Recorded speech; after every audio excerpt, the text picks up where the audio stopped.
right, thanks, Beth. So before we get started with some introductions and overviews, I just want to respectfully acknowledge that I am calling in from BC Children's and Women's Campus, which is on the traditional, ancestral, and unceded territories of the Musqueam, Squamish, and Tsleil-Waututh Nations. And I want to encourage everybody who's present today to take some time to acknowledge the traditional First Nations territories in which you stand on today, as well as to reflect on the concrete steps in which you plan to take to support Indigenous communities into the future.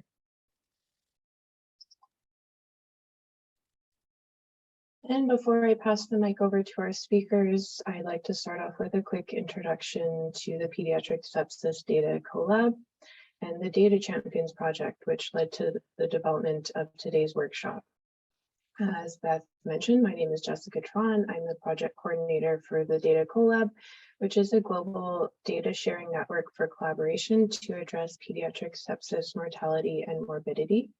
And our aim is to facilitate partnerships to develop and validate data collection and share tools for quality improvement in health facilities worldwide. And so the Collab was founded through a partnership between the Center for International Child Health here at BC Children's Hospital and the World Federation of Pediatric Intensive and Critical Care Societies, also known as WIPFICS. And just like Beth, I also have a quick plug. So as a data sharing network, we use Borealis, which is the Canadian Dataverse repository, to share data and other resources among our members. And anyone on this call today who's interested in joining is more than welcome to do so, and they can complete our brief membership application, which is available through the QR code or by visiting our website. Our network currently extends to members from 48 countries across 6 continents, and in addition to receiving access to our Dataverse where members can store and share data, they also receive mentorship and networking opportunities. And so the Collab is now leading a Data Champions pilot project supported by the Digital Research Alliance of Canada. And our project is a Canadian Open Data Access Initiative, which aims to optimize the reuse of clinical data to improve maternal, neonatal, and child health. As a data sharing network, we were motivated to do this project as there's been quite a widespread movement towards open data. Yet many academic institutions across Canada have been slow to adopt data sharing policies for clinical research that meet the increasing requirements of funders and publishers to make their data open. And so in addition to this, we've noticed that there's limited education available on how best to prepare, store, and share sensitive clinical data in particular. And so these challenges really create barriers to project implementation, to upholding funders' policies, and to building partnerships through equitable data access. And so we're collaborating with the digital health research team at BCCHR on this workshop series to improve open data knowledge, awareness, and skills among the health research community. And so today's speakers are going to help us get oriented to the world of open data. And first up will be Eugene Barsky, who is a research data librarian at UBC, who will be reviewing the new tri-agency research data management policy. And Eugene will be followed by Brittney Schichter, who's the Director of Research Integration and Innovation at PHSA Research and Academic Services. And Brittney will present on ethics and practical considerations for open data sharing. And so depending on our time, which I'll be monitoring, we'll open up the floor for Q&A at the end of each presentation. If we are running short on time, then we'll open up the floor at the end of Brittney's presentation. So please drop your questions into the chat and we will moderate the chat and ask your questions for you to the speakers. And so without further ado, I'll pass it over to Eugene. Hey, Jessica, and I'll share my screen.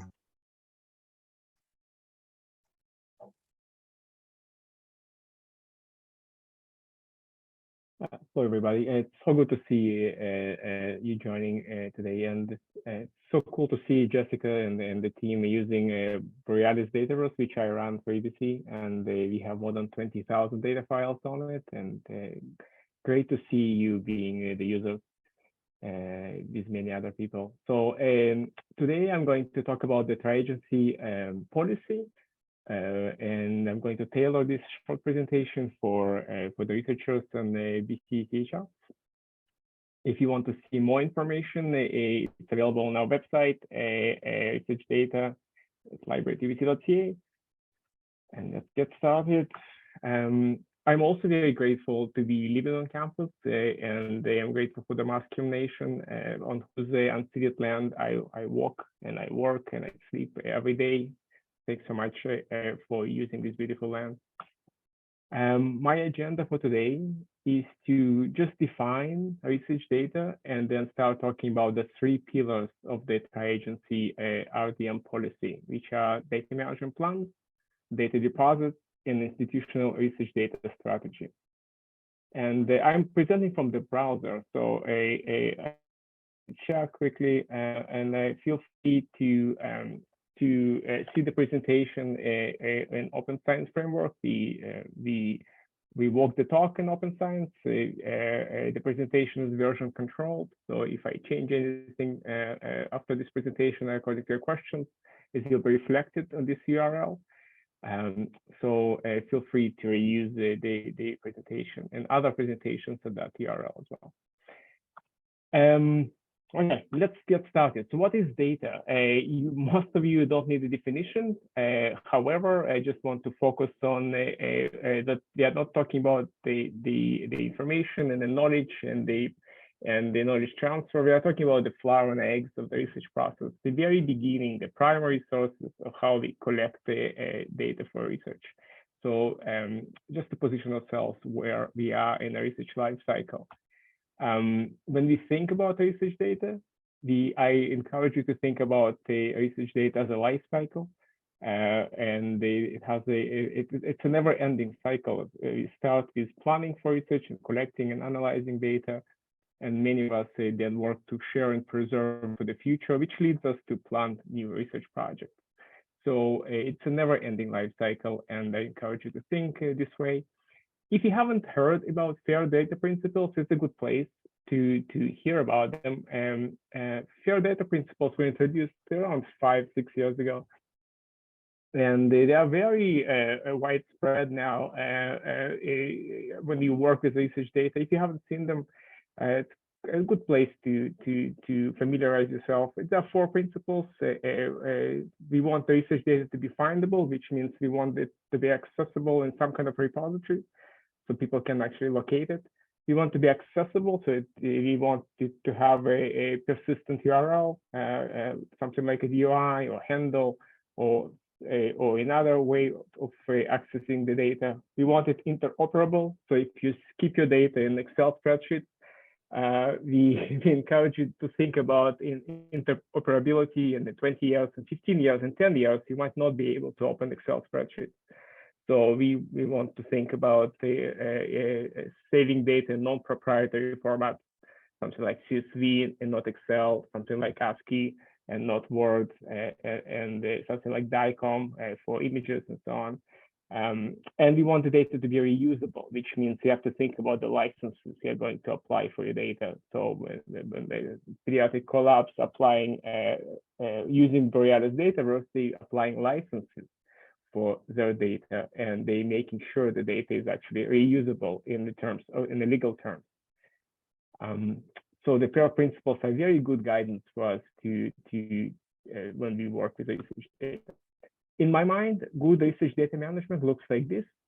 It has a clear distribution of who is responsible for what.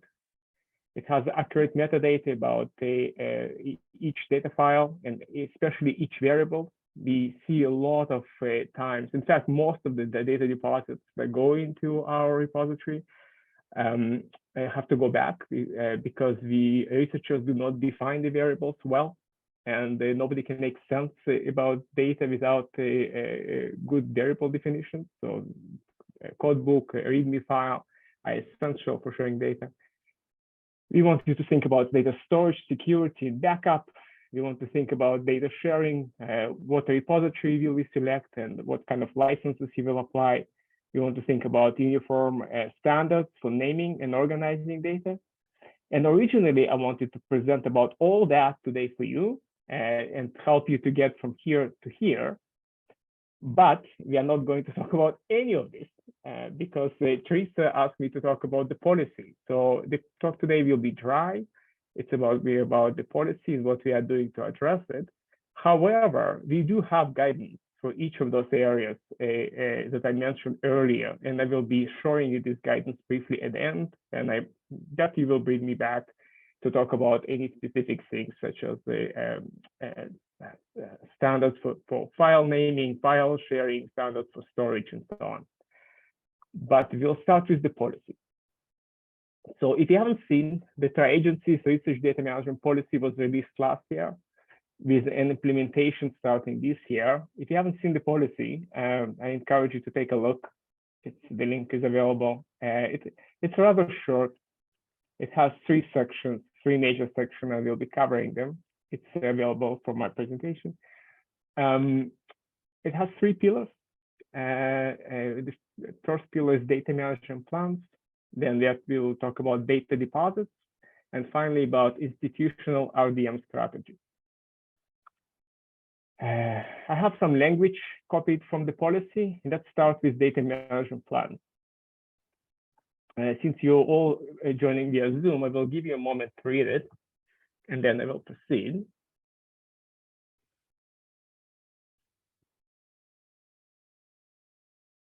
So data management plans are a standard for us. For quite a while, we introduced data management plans in Canada back in 2014. So we have an established process already. Tri-agencies are just picking it up. DMP, or data management plan, is really a description of how your data is handled in a research process. Starting with this fall, each Tri-agency entity will be requiring data management plans and application package. Not all grants are requiring DMPs, but each agency selected what grants will require. So for you guys who work mostly with CIHR, I'm listing those three grant distributions that they will be requiring DMPs as of this fall. So the first three are names of the grant applications, and this is launching fall 2022 with applications deadline winter 2023. So it's happening now. So if you're applying for any of those, a DMP is required in your application. For SHRC, assuming some of you work with SHRC, I did not list NSERC, but if you are curious about NSERC, let me know. For SHRC, the partnership grants are what the SHRC has decided to focus on for DMPs, and these are also being required this fall, next winter, as in January, February. What is DMP? It really explains how your team organizes, stores, and shares the research data. It's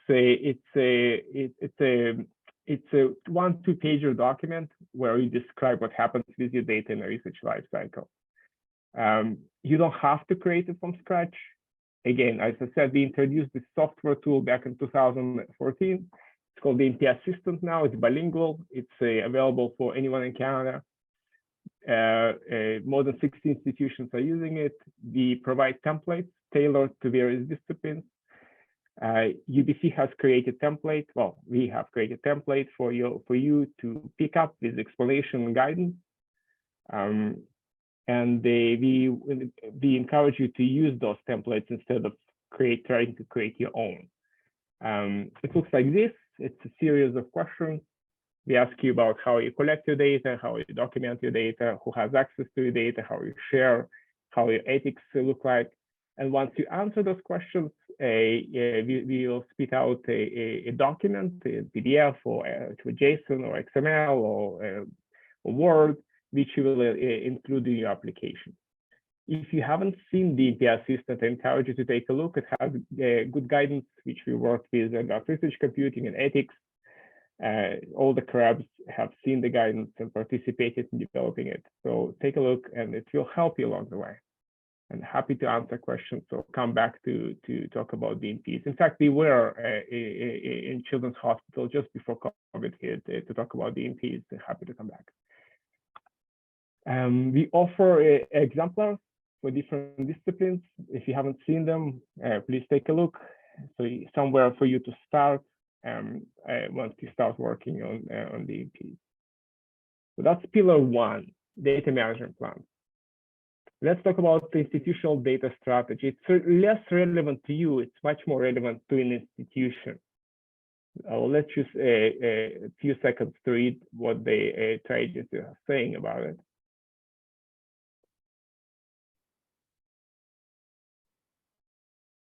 So by March 2023, each institution has to create a strategy where we explain what our institution is going to do regarding research data management.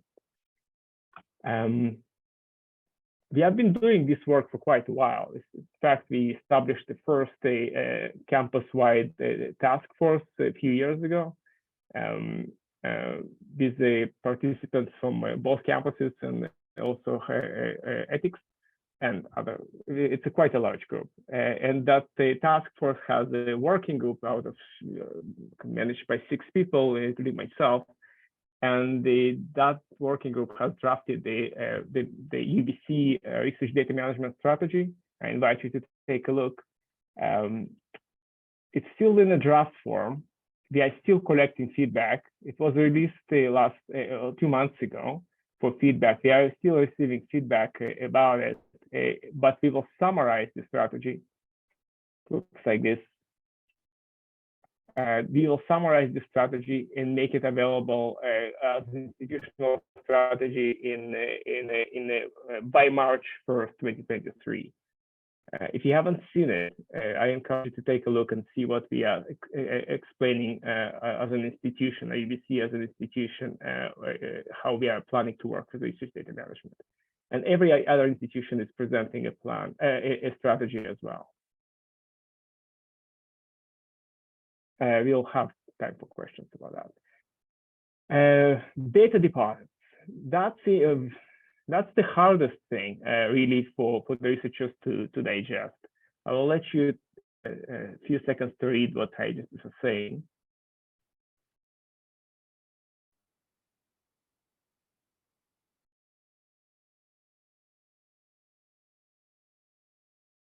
So the question is here, what kind of data or code or metadata will be deposited in the research repositories? There's no clear answer for it. The trade agencies haven't defined it. Obviously, the sensitive data and the health data and the indigenous data will not be required to be deposited because it's identifiable and it has sensitive information. But much of the long tail of data eventually will need to be deposited.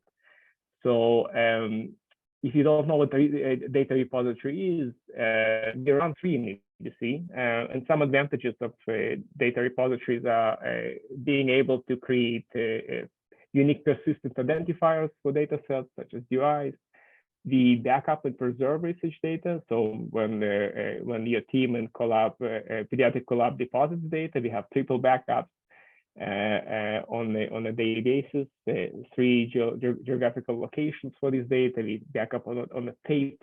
We have a digital preservation level 1 applied to, we check the data integrity of the data on a weekly basis, and if it's not matching the checksums, we'll fix it.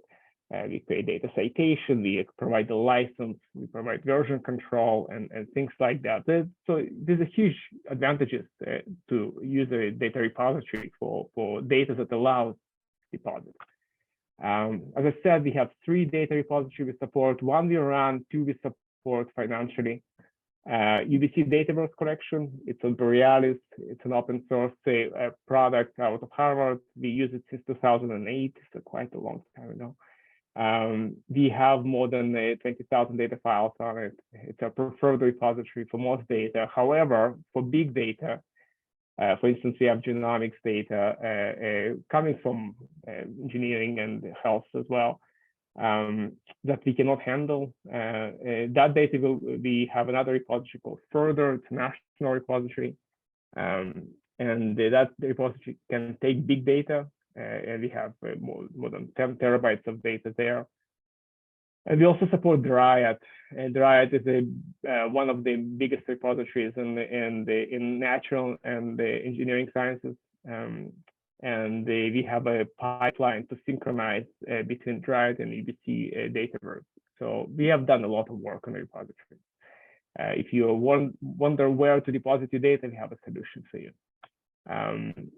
Just quickly mention UBC Dataverse. We have a lot of data there. We have an integration with CWL. More than 65 institutions now in Canada using that platform. Data is in Canada. We mean DOI for data sets, and we really do a lot of work into discovery. So we make sure that when data is deposited, it's findable by Google Scholar, Salmon Further, multiple places. So once somebody types anything in Google, they will find those data sets because we made it so. Because we made the metadata, we crosswalk the metadata to different formats and made it available.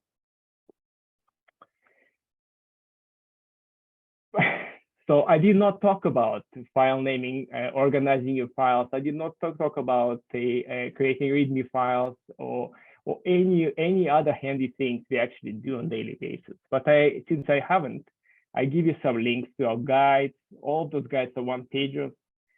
For instance, we tell you how to create a README file. We tell you how to create a decent file naming document, what standards to use. If you haven't seen any of those documents, it's quite handy. It's only one-pager, and it will go a long way to guide you through the process. So many of them are available from the library, and we are happy to come back and talk about any of these. We also offer workshops on multiple areas. So we offer workshops on how to use the metadata, how to use the research software like R or in Vivo or Python or other products, data visualization. If you haven't seen tons of them, most of them are offered virtually. It's free. I encourage you to send your grad students to take some. And feel free to reach out either to a research data team or to myself as a follow-up questions, and I will wait for your questions at the end of the presentation that Brittney is going to do next. Thanks.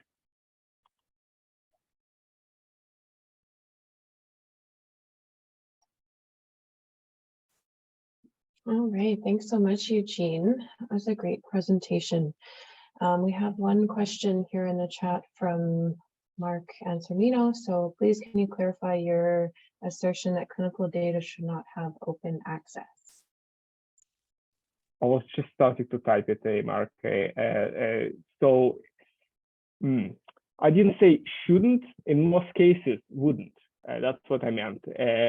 I'm the last person to assert that the research data will not be shared. I share all my research data. If you go to Brittney, type my name, all my research data sets are there.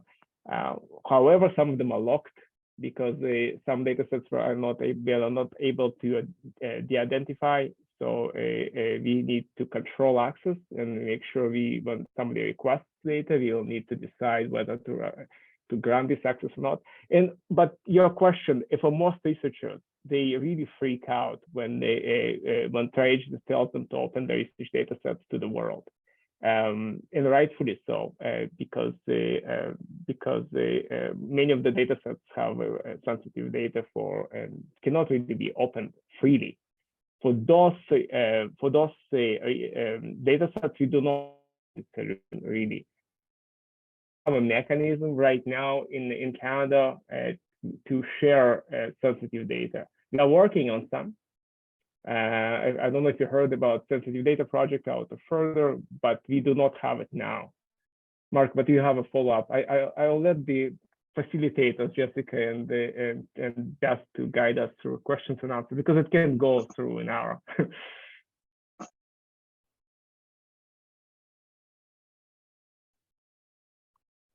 Mark, did you have a follow-up question? Do you want to ask it?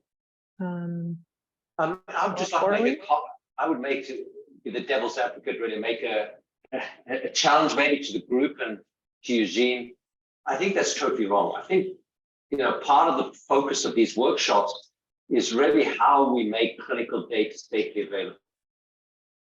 And I, agree with you that I don't think it's simple, but I think for those of us who do clinical research, we're still going to have to put in data management plans. And if I was a reviewer for CIHR, the fact that this is sensitive data, I'm not going to make it available, is not going to cut it.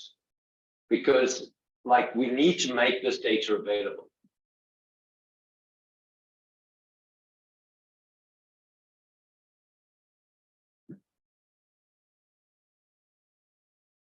Tibor also has a question. Tibor, do you want to quickly add, and then we'll have more time for discussion at the end. Hold on, let me make it so you can unmute. All right, I'm unmuted. Yeah, so sorry, I just wanted to add to Mark's point there.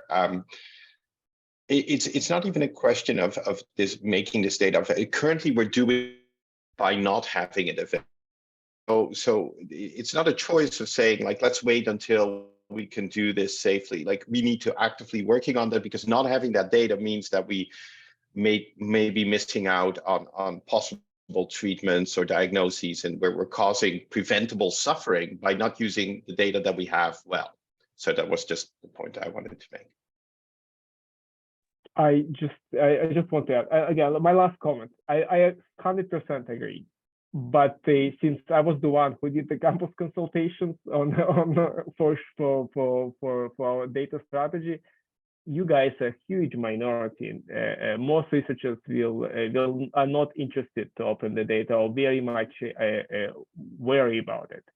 So we need to work with you, Mark. We are working with you on opening those clinical data sets. It's amazing, and we are the pioneers. We have more pioneers like that, but still, most researchers in EBC are not like that. I will shut up now. All right, thanks so much for that, Eugene, and for the questions from the group as well. I think we have some more work to do to get more researchers interested in opening up clinical data. But with that, I think we need to move on to Brittney, and then we will open up the floor again for question and answer period afterwards. So take it away, Brittney.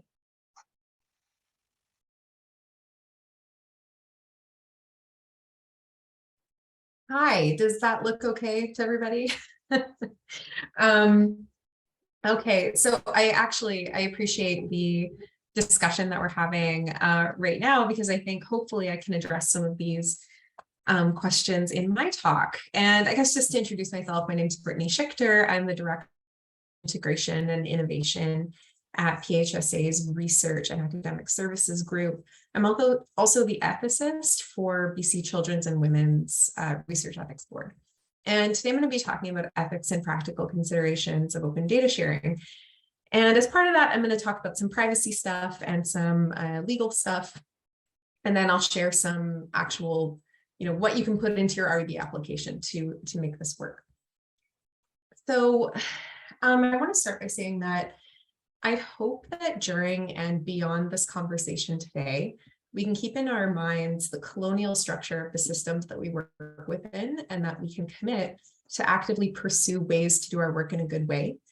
This might mean using our positions of privilege and power to change or dismantle those structures and create new ones that respect and serve all of our diverse communities' needs. So with that in mind, I would like to read this quote. The ultimate goal of both the open science movement and information commons creation is to increase practical access to scientific knowledge and its benefits across human society, and to ensure that this access is distributed as evenly as possible. So I love this quote because it gets at the idea that people have a right to access benefits of scientific advancement, and open science contributes to the development of this right. And open science is a public good. That's a value statement that I'll make, but I think open science is a public good because it increases public engagement with and confidence in science. It increases research quality, transparency, and replication. We reduce duplication by maximizing use of data and funds spent collecting it. It prevents over-researching specific groups, and many people feel that publicly funded research data should be available publicly. But why not share data? The most common reason that people tend to cite for not wanting to share data is because of a fear of ethical or privacy breaches, which are perpetuated or caused by institutional risk aversion. These tend to stem from perhaps a misunderstanding or conservative interpretation of policy and regulatory limitations. And really, these concerns can be managed through proper planning and building data sharing into research projects from inception. I also want to address, and this is something we're talking about after Eugene's presentation, is the very real concern that people have about ownership over their original data sets and not wanting to forego control over their work. But I'll get to that a little bit later in the presentation. So various groups and governance frameworks have expectations around data sharing. Law and policy tends to be favorable to data sharing, but we need to consider privacy laws and international data governance laws, of course. Research ethics is concerned with consent requirements and ethical use of data. Public funders typically would like to see open data sharing, while private or industry sponsors may not. Journals tend to encourage sharing because it results in higher quality science and transparency. And public and patients are interested in having control over what happens to their information. And that includes autonomy over sharing their data if they want to. They also want access to the right to benefit from science, and they see the result of, and they want to see the results of what's being paid for by public dollars. So the common through line through all of this is that it's possible to enable research and to enable open research and protect data. We want to be able to share data safely so we can maximize value in data already obtained and ensure high quality science that is transparent and replicable. And there are laws and policies in place that we need to consider in the Canadian context. So surprisingly, there are not that many laws that specify anything about data sharing other than provincial and federal privacy laws, such as BC's Freedom of Information and Protection of Privacy Act. The EU has the General Data Protection Regulation, which can be applicable to public institutions in Canada in certain circumstances, but not always. And just this year, the federal government passed Canada's Digital Charter Implementation Act. It's brand new. It only applies to private companies, but we do anticipate something similar for public application in the future. And I'll say that it's very favorable to open data sharing. When it comes to policy and guidance documents, there are many policies, both domestically and internationally, that we could dig into for more information. But I've selected a few key documents here, most of which are either new or have been renewed recently. All of these policies are extremely friendly to open science, and it's clear that this is increasingly an international priority. Of note is the Tri-Council Open Access Policy on Publications and Canada's Roadmap for Open Science, which I'll go into a bit further. So starting with the Tri-Council Open Access Policy on Publications, the policy says grant recipients are required to ensure that any peer-reviewed journal publications arising from tri-agency supported research are freely accessible within 12 months of publication. There is a section in the policy pertaining to research data, which is specific to CIHR grant holders.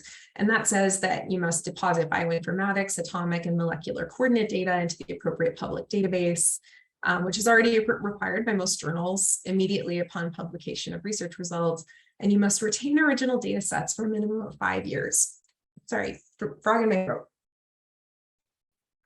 And this applies to all data, whether published or not. It's also worth mentioning that in that policy, it states that the agencies encourage researchers and trainees to make their research data available as a best practice. But that's kind of all it says, and there isn't really any other official policy on open access. So we look to the 2020 publication from the federal government called the Roadmap for Open Science. In this document, they are taking an open by default approach to any science undertaken by a federal government, agency, or department. So they want to expand this remit to all research funded by the federal government, and those discussions are underway right now. Initial stakeholder feedback was published in February 2022, and there is more to come. All this to say that it appears as though open science requirements for all federally funded research, including research projects funded by the tri-agencies, is inevitable, and we need to make sure we are prepared for that. So we know it's coming, but we don't need to worry because we can share data openly and safely. The primary concern is protecting participants. We need to make sure we're doing proper de-identification, confirmation of consent for sharing and future secondary use, moderated data access for sensitive data through things like data access committees, and allocating resources to appropriate training and planning. And I want to take a moment to talk about de-identification because it is a key piece of the puzzle and there seems to be some confusion around what it actually means. So to define de-identification, we need to start by thinking about personal information within our regulatory context here in BC. FIPA applies to personal information, which is identifiable. So that means recorded information about an individual other than their contact information. Keep in mind that information is only personal if you can identify someone from that information. What do we mean by identifiable? We can break it down into two different categories. Direct identifiers are information that can identify an individual without additional information. So it's like your name, your personal health number, for example. Indirect identifiers are information that's not directly identifiable, but when used in combination with other data, you might be able to identify a person. Indirect identifiers are personal information if they can be combined to identify someone, but indirect identifiers could be present and could not reasonably identify someone if they were connected, and that would be sufficiently de-identified. But you always need to think about practical and ethical applications in that case, and it might not always be consistent for every data set. So de-identification, on the other hand, is data that was once identifiable, but those identifiers have been removed or transformed to become either de-identified through coding or anonymization. Sorry about my voice. It seems to be breaking up. Just a note on anonymous data as well that I've pulled out here as a separate category, because there does seem to be some confusion around anonymous data versus anonymized data sometimes. Anonymous data means that data was collected without any personal information ever being involved in that data set. Anonymized data is when identifiers were once involved in the data set, but they've been removed. Coded data, on the other hand, is a form of de-identification that removes all identifiers but retains those in a key that's held separately from the data set. Okay, so thinking about ethical considerations, the big E ethical considerations that come along with open data include the risk of further disadvantaging individuals and groups at risk of, that are already at risk of discrimination and stigmatization. There's a related risk of perpetuating existing inequities through algorithm decision-making based on that big data. And then another concern is around the unintentional privatization of personal data, seeing as open data really only benefits those who have the resources to actually analyze it and fund action based on those analyses. So there have been attempts to manage these concerns through legislation like the EU GDPR and the Digital Charter Implementation Act, but these are all very new and things are still evolving. So what do we know? We know that open data sharing requirements are increasingly coming. We know that open data sharing, when safe, is allowable under privacy and research ethics principles. We know that archiving non-identifiable data in a secure place should be the norm to facilitate safe data sharing. We know it's ethical to maximize the use of data that we've already collected, and that we can manage risks of privacy breaches or creating new and unintended harms through proper planning, training, having the right agreements in place, and having good intentions.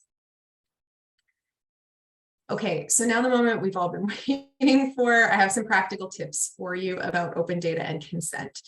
So I want to make a note here that if you are consenting people, open data sharing is easy. But if you didn't ask for consent to share data openly, you can still share it, but it just needs to be in a different format. It needs to be completely 100% anonymized or in aggregate form only.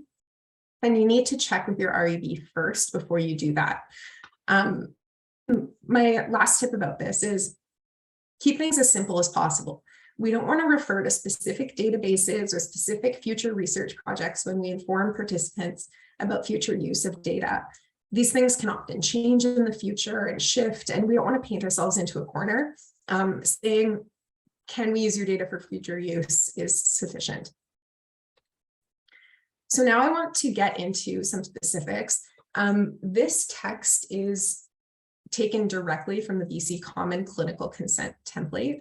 It's linked here in the slides, so you'll be able to access it, but you could also just Google this and it'll come up. But there is sort of a checklist right in there. If you want to share your data openly, if you meet these criteria, you can do it. So we need to make sure that we're informing participants when data will be made available openly. And as always in informed consent forms, we want to use non-technical and lay language. So we need to describe what open access means, describe the data that will be made available. So will identifiers be removed, for example? Acknowledge that open access has the potential for increasing participant risk if that's applicable. Explain that once the data is made available, the participant will not be able to withdraw their data. And if you want, you can include a checkbox to opt out of the use of future data. As I said, keep that simple. So there's also some language in the BC Cancer consent form template, which I've also linked here. There's some specific language here that is, I know it's from the BC Cancer template, but it's really applicable to different types of studies. And I won't read this out, but it basically just describes a little bit in lay language, a little bit of information about open data sharing and what it means. And the 3 bullet points at the bottom are important. People are going to be asked if you agree to take part in future research, so you won't be consented for those future research projects. You probably won't even know that research is being done, and you probably won't get reports from it when it's done. Okay, so I want to just turn our attention a little bit for this last part and conclude with a bit of a discussion about requirements for open data sharing and what that means for early career researchers. Because this is an ethical concern. In asking early career researchers to share data, there could be a risk to their careers or their intellectual footprint present. So how do we make sure their work and their expertise is kept safe, and how can we manage this in our institutions? I don't have all the answers, so I challenge all of you in the room to think about this. Some options could be data contributors should be acknowledged in future publications. That's really easy to implement. The more difficult question is, how do we evaluate success, not only for our researchers, but for our universities? The metric right now is the number of publications in leading journals, right? So evaluation needs to shift to be more in parallel with the current trends in knowledge dissemination and translation. And I'll put it out to you, the decision makers and leaders in the room. How can we better support our early career researchers while promoting open science principles? And what are some other possible incentives that we could think of? And I will leave it at that. Thank you very much. My email's there. Please reach out to me if you've got any questions. And I can see some things pop up in the chat here, so I'll stop sharing.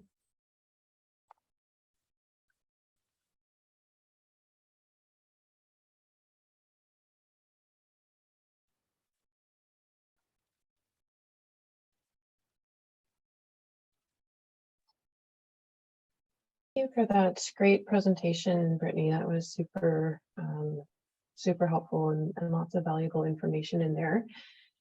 I see we have a question. Oh, no, sorry, that was my own cursor. Any questions in the chat for Brittney?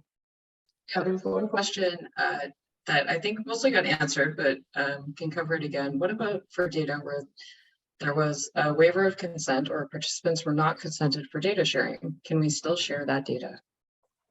Yeah, and so it's a good question. I would always say my default is to say to check with your REB to make sure, and they'll be able to tell you because it depends on what was in that original consent form. If you specifically said we will not share your data, then you shouldn't be sharing the data. But if it was left open-ended, there's ways that it can be done depending on how the format that data is shared in. So if it's an aggregate, for example, that's fine.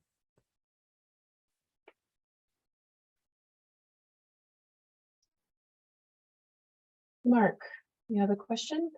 Yeah, thanks, Brittney. That was just an amazing presentation, and it was so complimentary to what Eugene had mentioned before. And I think that, obviously some of us are convinced that this is really important and we need to move forward with it. But I agree that probably the research community as a whole needs to be dragged along, kicking and screaming to make this happen. But it is going to happen, there's no doubt about that.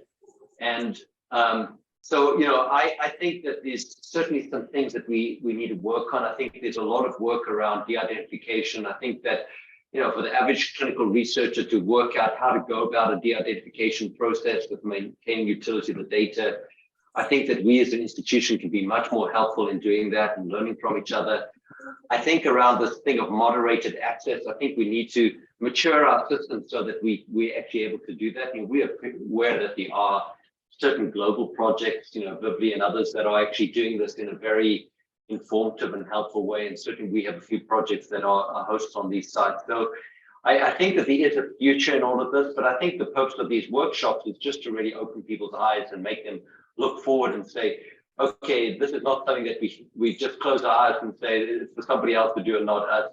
I think every single researcher will need to be able to take their data and make it available, not just their data, their code, their analysis plans, everything that we do in actually reproducing our research so that some other researcher can come along and learn from us. And I would fully agree with what Matt said, is that I think that the benefit to young researchers will be greater than any risk.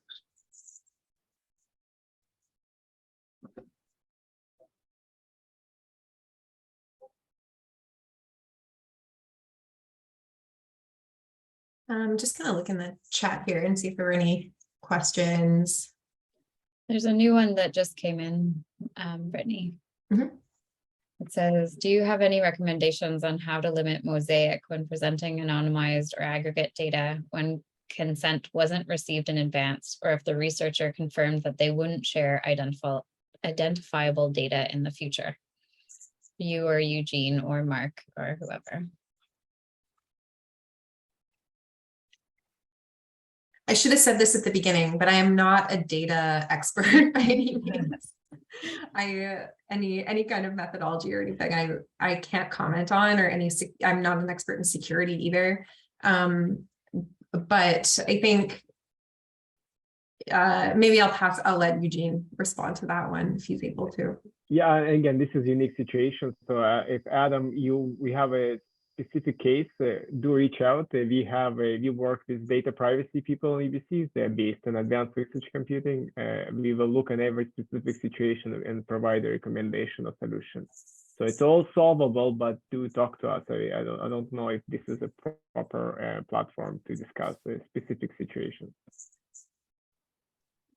We had researchers who saw the anonymized data by using digital black marker, just crossing people's names. That can be easily undone in a software, so that's not really anonymization. So things like that. So I don't want to provide a general advice. We'll look at in your case. Just reach out. Question from Pelvic Pain Lab about our software. Does it allow restricted access? Yes, it does. In fact, Mark's team is using it intensively. So we do provide restricted access either per study or per file. So each file can be restricted to a specific purpose. So if you do want your metadata to be open. So otherwise nobody can find your data. So the metadata will be open. So it's the general descriptive metadata about your study, or the authors, the title, the abstract, and things like that. but each file can be restricted, so you can close a specific file and open it only per request. But my problem is that, and this is a problem we have not resolved, and Mark talked about it, is a long-term curation.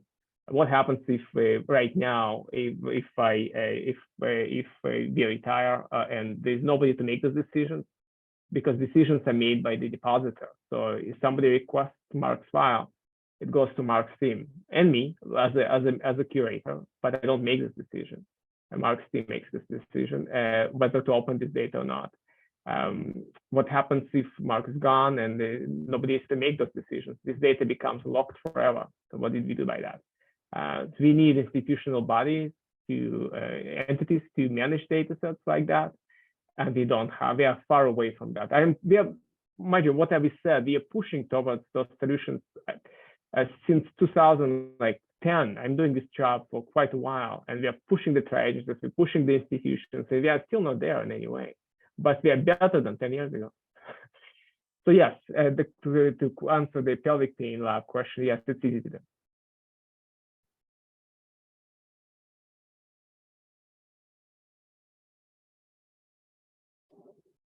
There's a yeah, I saw Timo's question as well. I think Timo was in a class I just did last week for medical students. So yes, again, I have some guidance for that, but do reach out specifically. This is also not super relevant for all of us. We work with in vivo heavily, and we can find a way to de-identify qualitative data. Again, just reach out.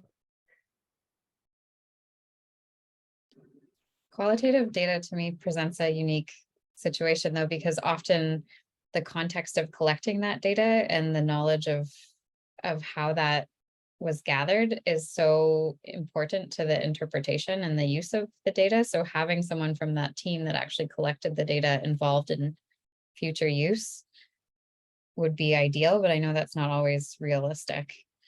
But that's a whole, I think most of what was talked about today is very focused on quantitative data. Yeah, I think something to consider with qualitative data as well is making sure that you're consenting for future use properly up front. So because qualitative data does present those kind of specific unique concerns, you might want to have a little bit more information in there about risk of re-identification. And if people are okay with that, then great. Or, that's a situation where you might want to have an opt-out of future use.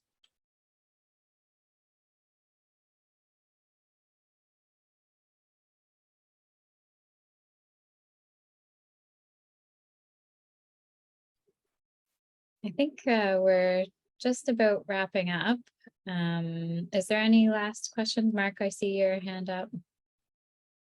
Thanks, Beth. I just want to make a more general comment to just in conclusion of the session, and maybe just based on some of our experience. So I'm an avid believer in open data, all open data, and just convinced by the science around this and how making data open, and there's many examples in the world, really just empowers research questions that we wouldn't have other ways. But we've certainly had requests for people to have access to our data that I think was questionable. And it makes you realize that if we had made this data just open for people, it could have really been used for purposes that we did not intend it to be used for. And I think this loops back into this whole thing of, academic recognition to the people who actually collected the data and everything. So I think this is definitely an area that will need to mature, of how we give appropriate recognition to the people who did most of the work, that people shouldn't, do we have to have people approve a publication based on the data? I think there's still a lot of work that needs to be done around, in the academic world, around how we actually recognize contributions to this. Because, if a data is just open, it's potential that somebody could go and publish this if it's their own data. And we wouldn't have a really good way of actually tracking that. So I think there's still a lot of work that we need to do in this space, but I think this whole conversation today has been amazing, and I thank both the speakers. Yeah, thank you. I'll, as the digital health seminar rep, I just want to say thank you to you all, and then I'll give it to Jessica to have the final word. Thanks, Beth. I'm just gonna share my screen one last time here. Okay, so I just want to echo my gratitude to our speakers, Eugene and Brittney. I think today's workshop was a huge success, so I'm very thankful that you guys agreed to participate. Big thanks to Beth Payne and Teresa Johnson for organizing this workshop. And as I mentioned earlier when I was presenting, this is the first of a workshop series, and so we'd love to get your feedback to help us improve this workshop. And also, we'd love for you to weigh in on some open data topics that we should cover in our next workshop. So you can complete a feedback survey through that QR code that's up on your screens now, or the link, and we'll also send the link out by email. So thank you so much for everybody's attention today and for participating. I think this was such a great workshop. So thank you.